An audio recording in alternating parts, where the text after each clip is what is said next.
Iniciada a gravação, sejam todos bem-vindos. Meu nome é Alex, eu sou tutor de desenvolvimento de sistema. Estou aqui também com o professor Tiago,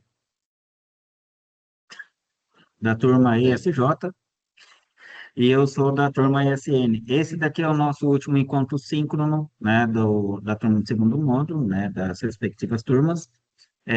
E a partir daí a gente vai ter mais uma semana que é a entrega da atividade da Agenda 16, que é um simulado. E a partir daí vocês vão poder participar, então, da avaliação, que está marcada, se eu não me engano, para o dia 29, um sábado, né? E daí, segundo as nossas orientações, não era exatamente para eu falar desse jeito, mas eu vou falar. O que acontece é que a gente acaba causando, né, o bloqueio dos alunos que eles estão com um índice inferior a 75%, né, matematicamente falando, que tem chance de chegar a 75% no período da segunda recuperação. Entretanto, né, tem os alunos que, apesar de eles estarem acessando, mas eles têm uma baixa frequência, ainda conseguiriam, de certa forma, sem ser liberado, sem estar com a liberação emitida ali mesmo, falando sobre fazer a prova presencial. Mas mesmo assim ainda pode fazer a prova, tá? Então, por mais que tenha alguns alunos que estão com uma frequência baixa, se você quiser arriscar, mas você daí não tem direito a fazer a recuperação, tá? Para aqueles que estão com até os 75, que daí a gente vai fechar aqui ainda essa semana, aí vocês, se tiverem uma nota insuficiente na avaliação presencial, vocês têm direito a essa recuperação, tá bom? Bom, dito isso, a gente tem ainda mais alguma atividade para fazer. O período de recuperação ele encerrou no período de ontem até o meio-dia e meio, se eu não me engano. E a partir daqui a gente vai ver os nossos passos finais. E dos passos finais não tenho muito o que dizer. Se eu for um pouco mais lacônico, em menos de um minuto a gente encerra esse vídeo, né? Vamos lá. Acontece que, sobre a nossa proposta, né, da Agenda 16, a gente finalizar aqui com as perguntas em relação como que funciona o GitHub. As operações que nós temos dentro do Git, que é um versionamento local, e o GitHub, que é um versionamento público, ou seja, em comunidade. Esse hub é realmente a conexão dos dispositivos de rede que vocês viram, tinha um compartilhador que era chamado de hub, né? E hoje ele não é tão convencional, exceto em algumas tecnologias muito específicas, como, por exemplo, a rede de dispositivos inteligente, Zigbee. E daí tem o hub de Zigbee, não é um roteador, é um hub mesmo, ele compartilha ali o sinal. Enfim, é um sistema, uma ferramenta ou uma solução digital para fazer um compartilhamento, no caso, compartilhamento de Git. E daí eu vou encerrar por aqui. Por quê? Ao meu ver, o que seria bem interessante aqui, até perguntar para o professor Tiago se ele já chegou a conhecer isso daqui, o curso de introdução do próprio GitHub, né? Na hora que vocês pesquisam, vou até postar ali para vocês, de vocês poderem fazer, então, a introdução do GitHub e fazer o próprio curso. E daí ele tem um curso dentro do GitHub que ele orienta como que você pode fazer aqui o curso. O problema é que esse negócio aqui ele está todo em inglês. A gente não tem um material ele traduzido. Seria até interessante a gente fazer uma proposta aqui dentro do GitHub e colocar essa versão devidamente traduzida. Daí tem aquelas diferenças de você utilizar a tradução automática ou você utilizar a, a tradução manual. Aqui, deixa eu ver, traduzir página, até tem, né, de inglês para português. Algumas coisas aqui funcionam bem, outras nem tanto, né? E é até interessante, esse aqui até que deu certo, porque alguns termos ele não traduziu porque faz parte do contexto da operação, que é, por exemplo, abrir o pull request. Então, dentro aqui da nossa proposta, eita, acabei clicando em coisa que eu não devia, cliquei em coisa que eu não devia. A gente tem aqui exatamente a definição do que são os repositórios, o controle de versão, a parte de a gente fazer a confirmação, esse commit, eu não gosto muito de utilizar esse termo de confirmação, mas é o mais indicado, ainda mais dentro do Visual Studio, que daí ele tem ali o confirmar a operação, que é um botãozinho, mas é o botãozinho do nosso commit. E daí a gente tem as operações de push, pull, né? E é até interessante de vocês verem todo esse materialzinho. Eu gosto de utilizar também um outro negocinho aqui, que é o Git Branches, e daí a gente dá uma olhadinha nas imagens, que daí ele explica um pouquinho melhor como que funciona essas branches, né? Então, aqui a gente tem exatamente a operação, onde a gente tem, digamos, uma linha temporal das atividades e cada coisa que a gente mexe dentro do projeto, a gente mexe em algum artefato, um conjunto deles, até um ponto de a gente ter uma versão estável. E agora fica muito fácil de falar dessa versão estável com vocês, porque agora, dentro do projeto de aplicativos móveis que vocês estão trabalhando, toda vez que vocês mexem numa página, vocês estão mexendo no mínimo em dois arquivos.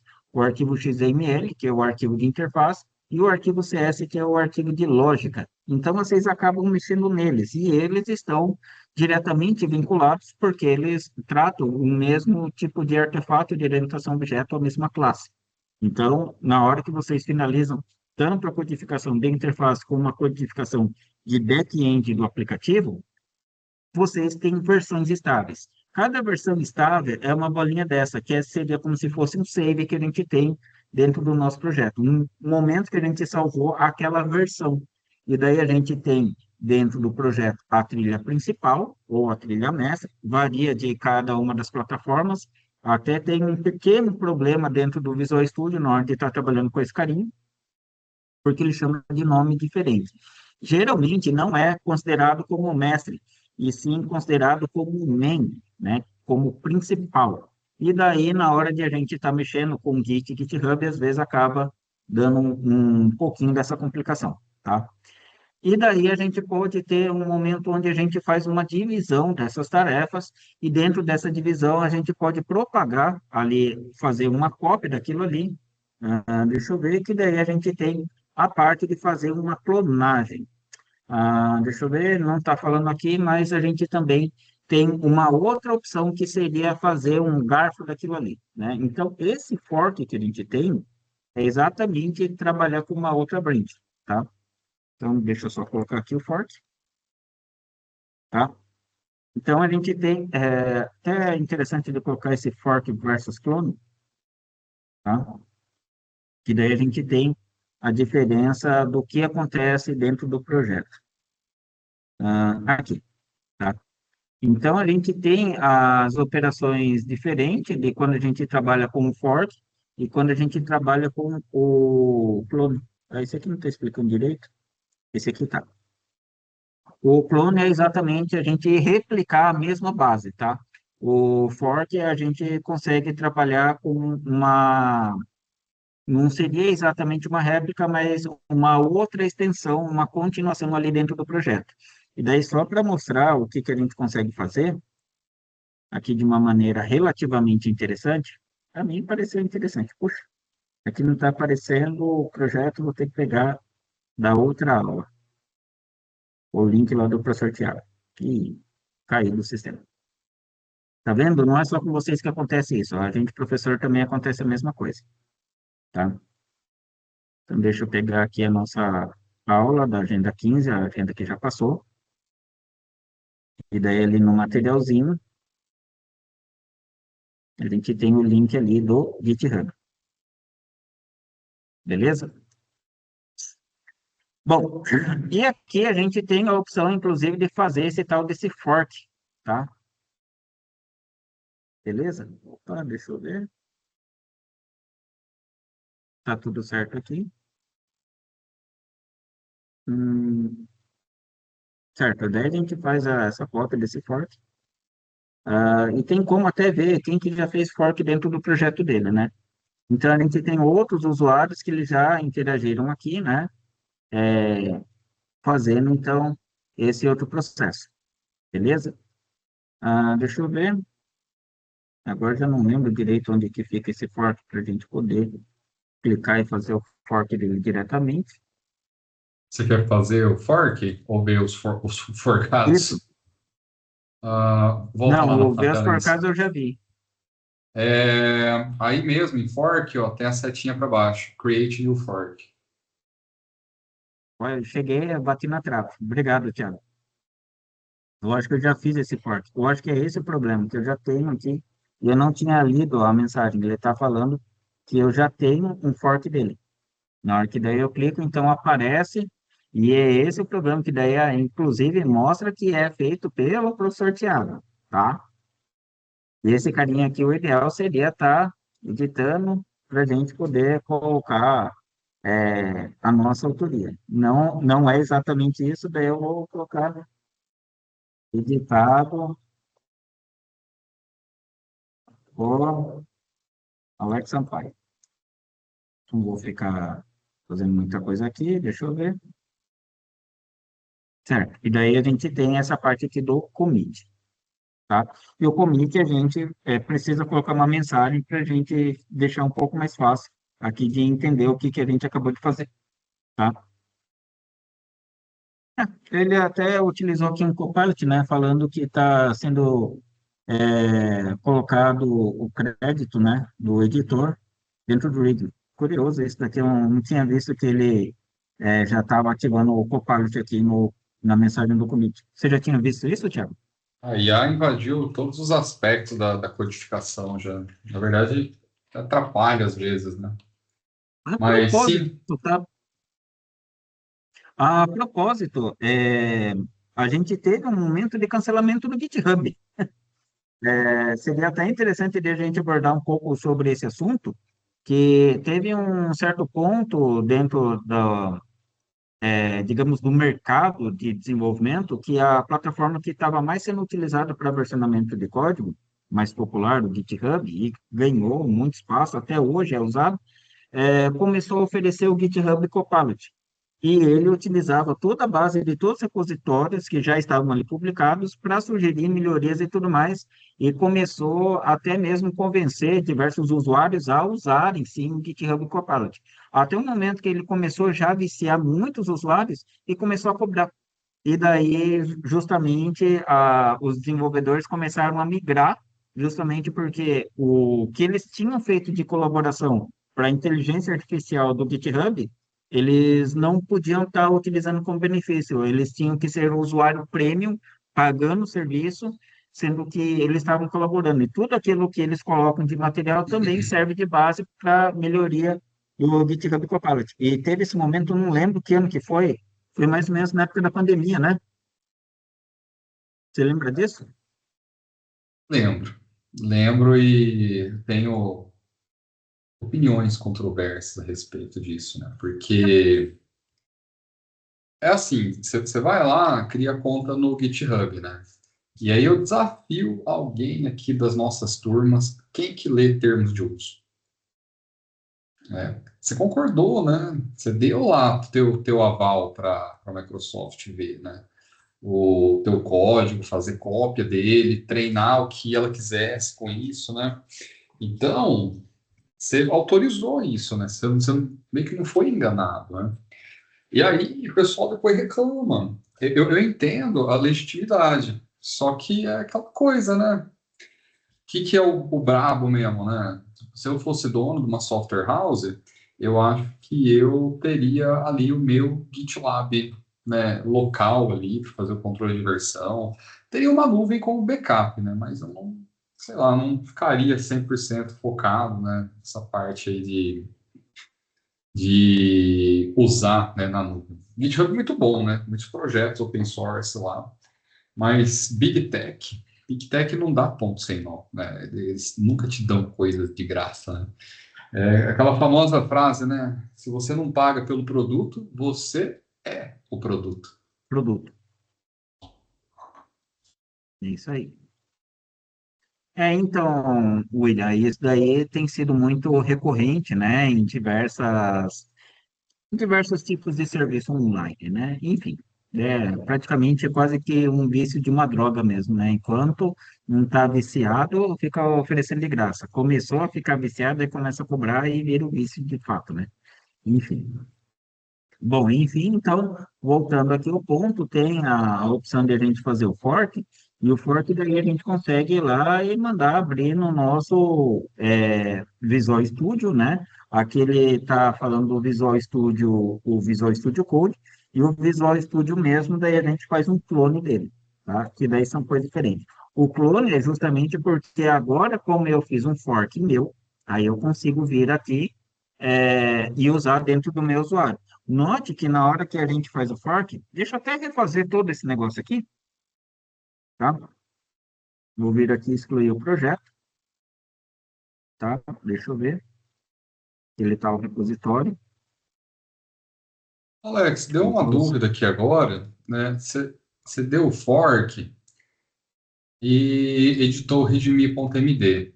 Ele lista Uhum. os commits para trás que o autor original tinha feito? Deixa eu só terminar de excluir, daí a gente já faz o teste novamente. Tá.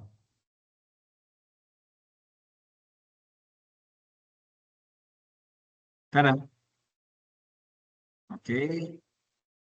Deixa eu pegar ali de novo o projetinho. Era aqui que eu estava? Não sei, daqui, barrinha. Vou ter que clicar nisso aqui de novo. Então vamos lá, vou fazer um novo fork. Aí, inclusive, eu tenho um conflito porque eu já tenho um repositório com esse nome. Tá? Deixa eu ver se eu consigo listar ele por nome. Aí eu vou ter um Maui App também.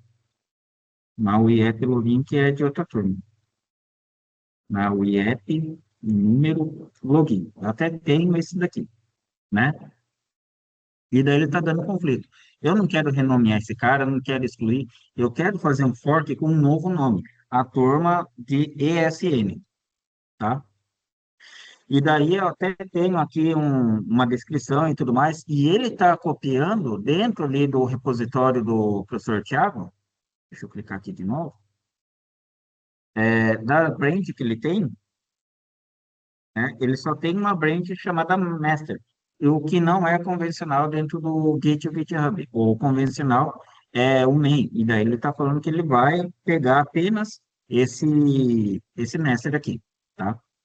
Então daí eu faço um fork com outro nome também. Então, deixa eu ver. Além de ele criar o fork, eu vou ver se ele atualizou ali, falando que tem, porque aqui ele tem 16, ele estava marcando 17. Agora aparece eu como forqueador também dele, né? Interessante. E aqui, dentro do meu projeto, dentro do meu repositório, aparece todos os demais commits. Eu só fiz o fork e eu consigo ver todas as operações que o professor Tiago ele tinha feito anteriormente, tá? Beleza? Bom, deixa eu ver, parece que tem mensagem aqui. Ok. Então, um detalhe interessante, se você forcar um repositório, ainda vai vir aí junto do fork todos os commits que o autor original fez.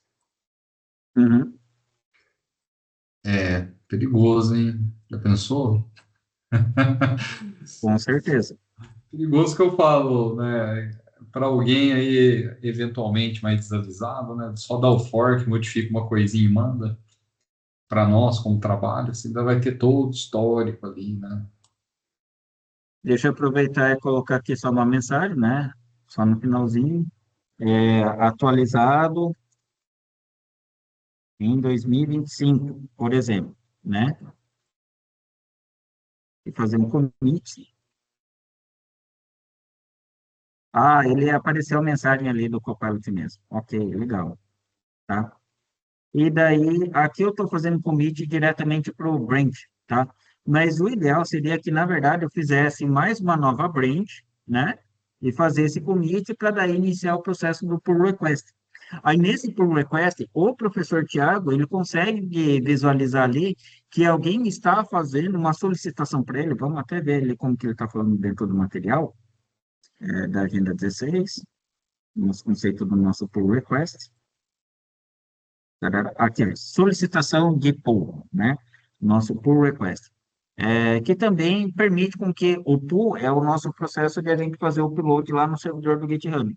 E aqui, no caso, eu não sou o autor, não fui eu quem criei o repositório. Aqui eu tenho, na verdade, um repositório sendo feito pelo professor Tiago e eu dei continuação dentro do projeto dele. Então, nesse momento, eu estou sendo esse alguém que está fazendo esse projeto. Então, eu peguei o fork de um determinado ponto dentro de uma determinada branch e eu posso solicitar para que ele atualize e coloque na versão dele esse elemento que eu acabei de fazer. Aí daí a gente tem esse processo dentro do Git, do GitHub, melhor dizendo. Quer arriscar de fazer isso daqui, Thiago? Eu só coloquei uma mensagenzinha bem boba ali no final, que eu coloquei editado em 2025. Não? Tava com o microfone mutado. Pode Opa, mandar. eu vim ver aqui. Pode ser? Pode. Então vamos lá. Beleza. E daí aqui a gente tem a discussão sobre o que foi alterado, né? Foi incrementado, só tinha 83 linhas, agora tem 84, e essa nova linha está escrita a mensagem atualizada em 2025. Beleza, então aqui ele está falando, olha, dentro da base que a gente tem, que é a branch master, agora eu tenho uma nova branch que foi criado aqui automaticamente, que é o nome do meu usuário, e esse patch, que nem a gente tem patch notes, que são essas notas de atualizações, a gente tem esse nível um, tá? E a partir daqui eu posso solicitar para que ele vincule lá dentro do projeto dele. Então, vou lá e crio, então, uma solicitação de pull. E daí aqui aparece qual é o título. Eu só vou trocar para ficar mais fácil. Mensagem de atualização. Edição do arquivo README. Eu, isso aí, tá? E daí eu mando para ele. Deixa eu ver se tem mais alguma coisa. Ah, sim, tem como eu só criar, então, primeiro esse rascunho, esse draft, no momento em que eu ainda estou selecionando quais são os arquivos que eu quero que ele inclua, editando qual é a mensagem e tudo mais, porque aqui ele está colocando tudo aquilo que foi feito. Então, eu posso ainda continuar essa verificação sobre o que eu estou pedindo para ele colocar dentro do projeto, e daí aqui eu vou fazer esse pull request. Beleza?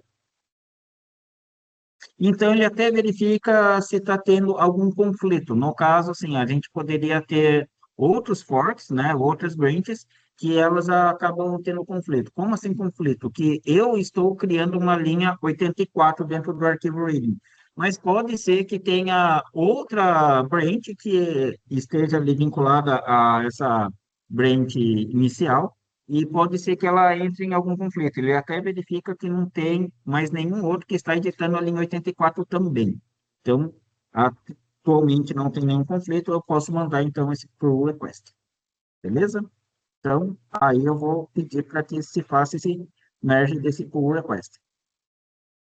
Eu vou deixar ainda essa mensagem mesmo. E confirmando Beleza. ali o merge.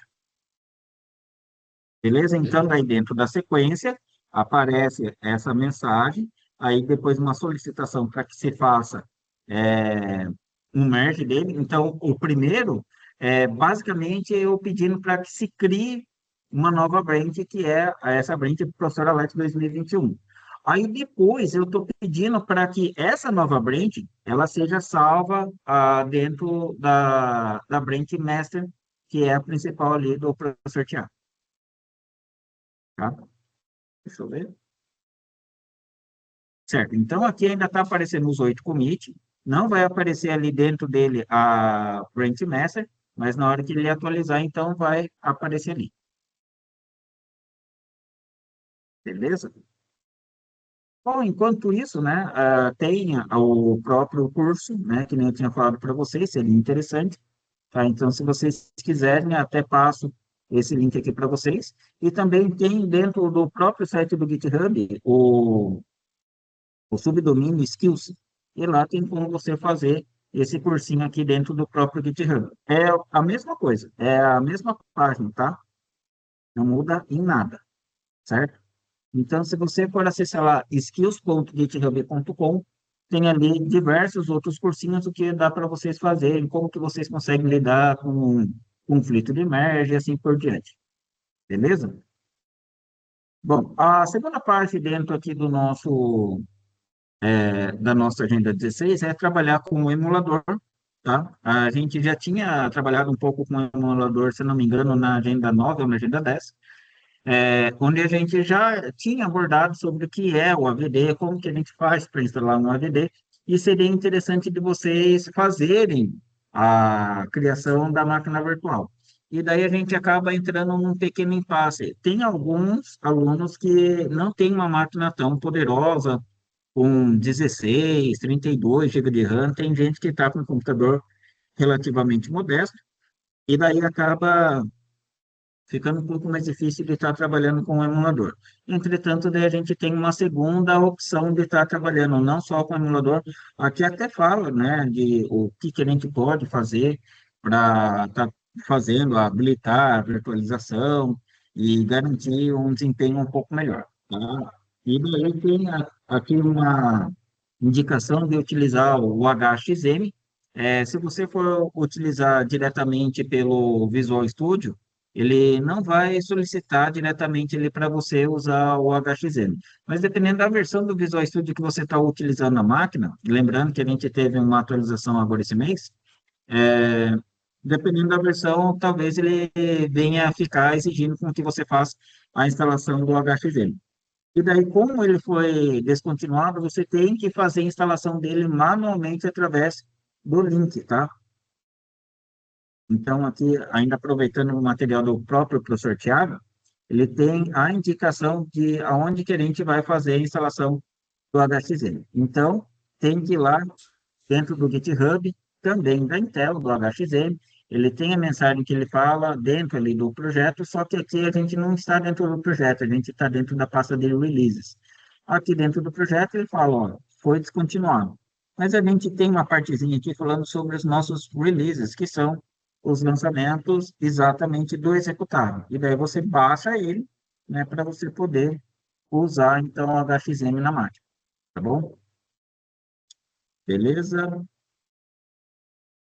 E a outra opção é habilitar o modo de desenvolvedor e também a depuração do dispositivo dentro do computador. Então, a gente precisa, além de, no caso, né, se a gente não vai utilizar a emulação do Android, tá? A gente também tem a parte de executar o aplicativo dentro do próprio computador, do próprio celular. É uma mensagem que eu recorrentemente ando mandando para os alunos, que acabam ainda mantendo o layout muito comprido, mantendo então essa perspectiva de widescreen que a gente utiliza no computador, que nem vocês estão vendo aí no YouTube ou agora no Teams. Não é a mesma coisa do celular. O celular, então, ele tem uma outra orientação. Ele fica, então, no nosso portrait, né, que seria o nosso retrato, que é a telinha de pé. E daí, ou você ajusta o tamanho da janela, ou vem e utiliza, né, no próprio celular. E daí, no próprio celular, tem a questão de você utilizar, ir lá, na telinha de sobre o celular, né? E daí clicar em nome da versão, o nome da build. Eu, particularmente, acho que fica mais fácil de você pesquisar no Google como habilitar o modo desenvolvedor e o nome do seu celular, né? Potencialmente também o modelo ali. Então, se é um Xiaomi, se é um LG, se é um Motorola, se é um Realme, aí você coloca lá a marca e daí vai ter uma orientação e também da própria versão que você está utilizando. Ah, eu estou utilizando o Android 16, mudou, agora é outra coisa. E daí ali você vai ter um passo a passo mais direcionado. Por que que eu estou falando de vocês irem lá no lugar de estar mostrando aqui para vocês? Porque pode ser que o modelo que vocês estão utilizando é diferente do meu. E daí talvez vocês fiquem um pouco confusos. Olha, o meu não aparece esse nome, vai aparecer outro nome. Ah, eu não utilizo o celular ele em português, eu utilizo ele em outro idioma. Então pesquisa já o tutorial nesse outro idioma, tá? Aí a gente primeiro configura o dispositivo. Outra coisa, a gente precisa configurar o próprio computador. Aí, na hora de configurar no próprio computador, a gente já tinha visto isso também, que daí a gente utiliza um driver USB, que daí o ideal seria que você fosse também no site do fabricante, né, do seu celular. Mas no Visual Studio, ele aparece como um recurso genérico, que é o USB Driver. Tá? Vou mostrar aqui para vocês, continua sem código. Então, quando a gente está configurando a parte do Android, que a gente está utilizando o Android SDK Manager, tá? Tem a opção ali também de a gente instalar o driver USB para Android, tá? Então, aqui em ferramentas, a gente tem em extras o Google USB Driver. Para que que serve isso? Uma coisa é o seu celular ele permitir com que um outro aplicativo ele seja controlado por outro dispositivo, tá? Só que essa configuração, ela só pode ser habilitada se o seu dispositivo for um dispositivo reconhecido para ser um desenvolvedor. Então, primeiro você habilita isso daí que você está anunciando para o seu dispositivo que você vai utilizar para desenvolver aplicativo.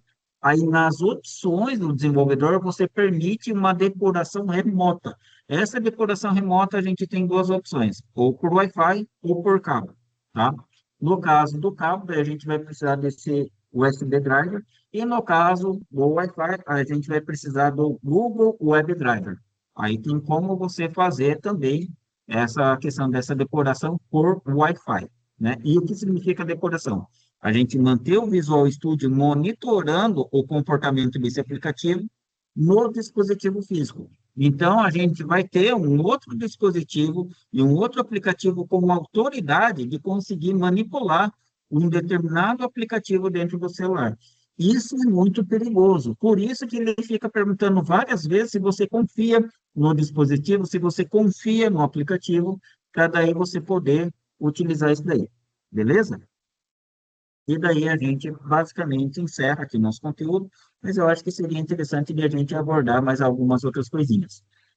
Deixa eu ver, também tem alguns problemas bem comuns de acontecer, de na hora que você está conectando, então não aparece ali o nome do seu celular, não aparece ali também a opção. Então pode ser que o problema esteja em relação ao cabo, que o cabo ele esteja com mau contato, um cabo de baixa qualidade.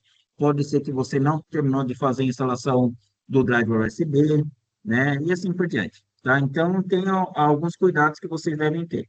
Obviamente, aqui para quem está assistindo aqui em tempo real, né, que está sendo dentro da atividade síncrona, essa mensagem não é tanto para vocês, porque vocês entram em contato. Agora, quem só está assistindo pelo YouTube, geralmente não entra em contato, mas tem que entrar em contato para a gente tentar orientar o que está acontecendo aí de errado, tá bom?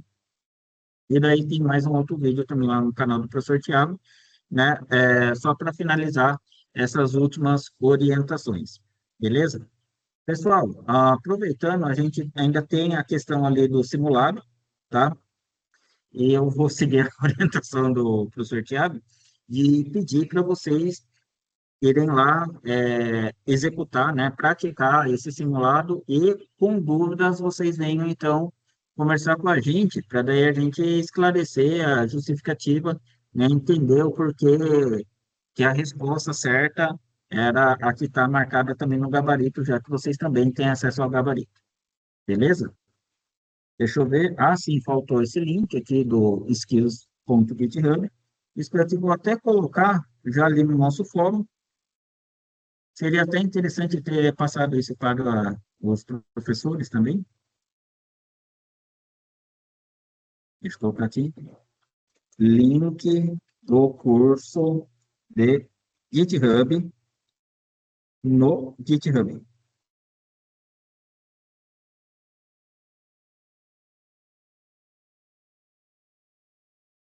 Beleza? Tá lá. Ok? Então, aproveitem, tá? No nosso último encontro, para daí a gente encerrar aí a nossa atividade. Deixa eu ver se o professor Tiago, eu não sei se ele vai aceitar o meu pull request. Aceitou, não? Então, você mandou no projeto do hotel, né? Aham, O Maui App Hotel. isso. Esse daí, né? Uhum. Cara, não listou aqui para mim, você acredita? acredito. Eu vou na opção aí em cima, pull requests, né? Uhum. Cara, eu não tenho. E ele já deu merge direto, né? Deixa eu ver se ele Ele criou deu uma merge branch. direto? É, ó, ele não criou a sua branch aqui no meu, óbvio também, É né? que a Não mensagem aqui não colocou. aparece no finalzinho. Não, não aparece. E eu também não tenho nenhuma solicitação de pull request, que eu tô achando bem estranho. Aí eu olhei aqui na minha caixinha de notificações também, não tenho. Eu tô Sabe o que eu pensando tô onde foi achando? parar isso. Não, eu tô achando Hum. que é o fato de eu não ser um colaborador dentro do projeto. Ah, mas ele aceitou você mandar, até que falou que foi que deu a merge. É verdade, é Ó, verdade. ó, deixa eu dar uma olhada nessa mensagem aí de novo. Ó, eu não sei se deu um delay, né? Se demorou para chegar. Ah, ó, eu tô achando que você deu aí no seu próprio, cara, porque, ó, dá uma olhada lá, ó. É isso mesmo. Você tá com seu arroba ali em cima, então tá dentro do seu Aham. próprio repositório. Então não deu Eu, muito certo o que eu gostaria de fazer. eu Ah, acho que não, tem aqui, tem ó, umas. contribuir. É É, aqui, ó. exatamente, Então exatamente, agora vai. ó. Aí você vai abrir a pull request pegando o teu fork e mandando o código novo para mim.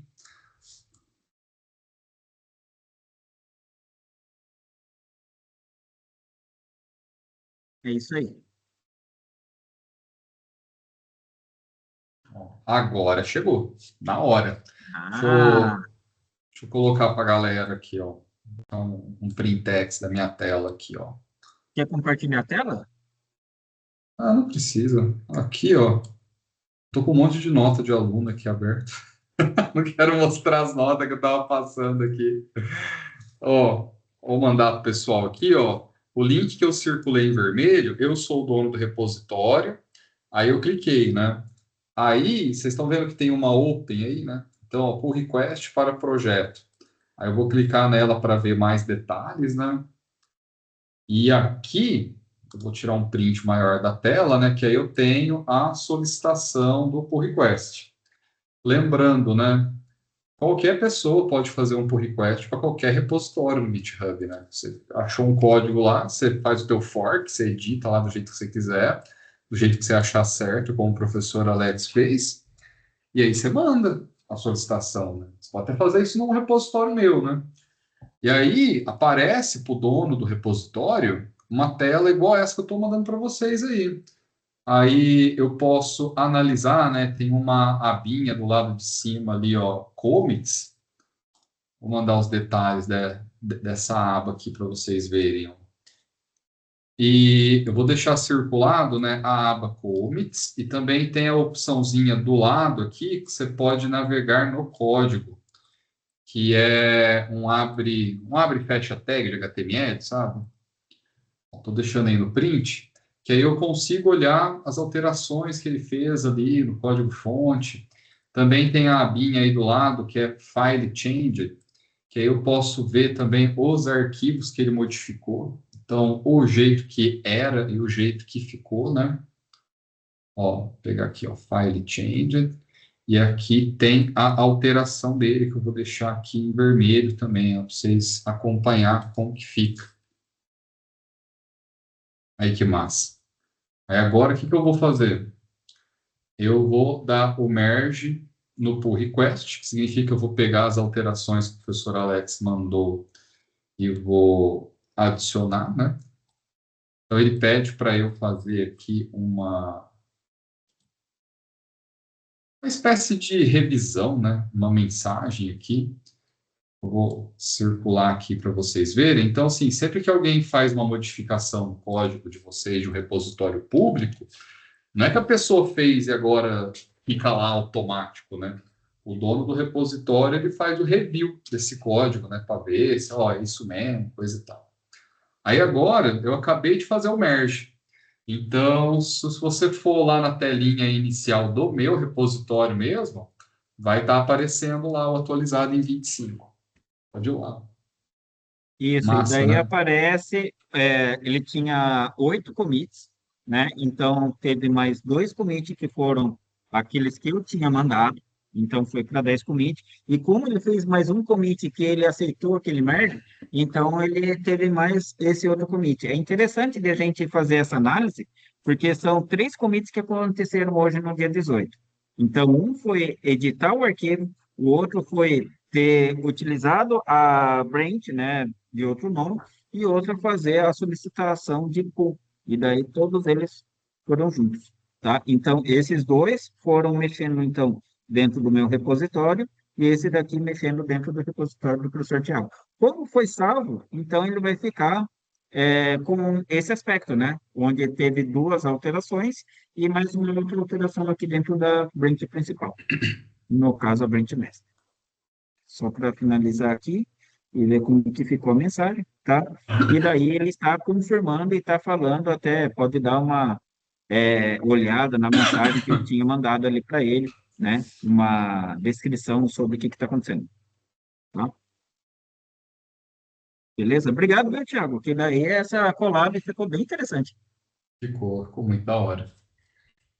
Não é que a É, gente não ensaiou melhor, né? não saiu nada. Na realidade, seria muito bacana a gente fazer um rolê desse em videoaula, né? Para mostrar como é que ficaria a colaboração de TCC. Imagina, vocês estão fazendo TCC, vocês estão todos distribuídos aí geograficamente, né? Então, a ideia de usar o GitHub é uma dessas, né? Vocês, cada um aí disponível, pode ir fazendo e tudo mais, né? Aham. Beleza. Bom, pessoal, então vamos ficando por aqui. Vamos encerrar nossa gravação. Para mim foi um prazer de ter conhecido vocês, de ter interagindo, principalmente com o pessoal que está aqui participando do nosso encontro síncrono. Então, gostaria de agradecer não só a participação de agora, mas também das gravações que vocês participaram ao longo desse semestre. Nós estamos encerrando aqui o nosso contato. Esse daqui é o nosso último encontro síncrono. E daí, a partir do próximo semestre, se tudo der certo, todos serão aprovados na avaliação presencial e vocês vão para o terceiro módulo. E daí, no terceiro módulo, serão novos tutores. Pessoal, mais uma vez, muito obrigado. Também agradecendo mais uma vez o professor Tiago pela oportunidade de a gente estar fazendo essa junção das duas turmas, que eu achei uma experiência ótima. Muito obrigado. Bom, pessoal, também curti bastante fazer essa junção de turmas, né? Calhou os horários. Eu achei que trabalhar com um colega aqui, né, remotamente, né, fazer um encontro com dois professores, acho que ficou muito legal. Mas para nós ficou muito legal. A gente espera que para vocês a experiência tenha sido bem enriquecedora também, né? Bom, diferente fica, né? Isso aí não tem como negar. Acaba virando quase que um podcast aqui, né? Se a gente fosse mais, né, conversar a respeito. Então, a gente espera que no terceiro módulo os próximos tutores também adotem essa prática aí com vocês, né? Nada impede vocês de pedirem também, né? E a gente deseja todo sucesso. E lembrando que semana que vem, apesar de a gente não ter nenhuma agenda aberta, né? A gente está disponível para tirar qualquer dúvida. E a gente recomenda fortemente que vocês deem uma olhada lá na agenda de simulado para se preparar para o exame da próxima semana. E descansem agora no feriado também, né? Aproveitem para terminar a agenda 16 amanhã, e aí vocês vão descansar um pouco a cabeça para chegar bem tranquilo, descansado lá na prova. É isso aí, pessoal. Pessoal, preste bastante atenção em pegadinha. É normal disso ter, é cruel, mas fazer o quê? Faz parte de a gente conseguir separar exatamente o aluno que ele é muito atencioso. Tem detalhes que fazem toda a diferença. Vocês que estão estudando programação, vocês sabem que existe muita diferença quando você está escrevendo código, você coloca ou vírgula, ou ponto e vírgula. Então, pequenos detalhes fazem toda a diferença. Então, prestem bastante atenção nesses detalhes. É a dica que eu dou. Ok? E tenham paciência, né? Vocês têm um bom tempo, são 30 perguntas, não precisa fazer speedrun do negócio, né? Ali não tem ninguém competindo com quem faz mais rápido. Ali é justamente para ver se você conseguiu adquirir os conhecimentos para você ser promovido para o terceiro módulo. Beleza? Bom, e é isso. Pessoal, forte abraço. e até mais. Abração, pessoal. Tchau, tchau.